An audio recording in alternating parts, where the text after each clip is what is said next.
Ето това е. Но имайте предвид, цялата тази горичка е осеяна с отпадъци. Просто е някакъв ужас. Някакъв ужас.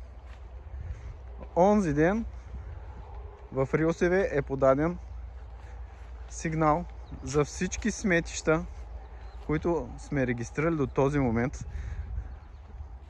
Реално в Шуменска област сме подали сигнали за около между 60 и 70 сметища, а те са стотици хиляди.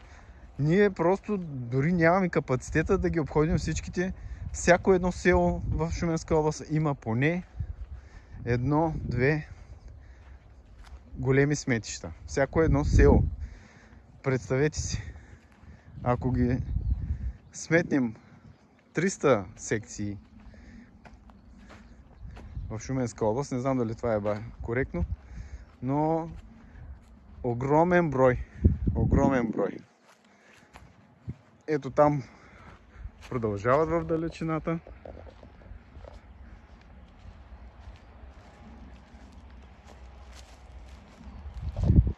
Вижте.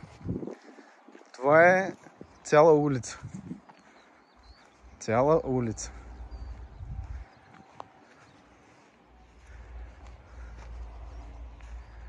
Забележете. Гледайте. Всичкото това ние го дишаме, то се просмуква всичкото се просмуква в подпочвени води, след това ние го пием.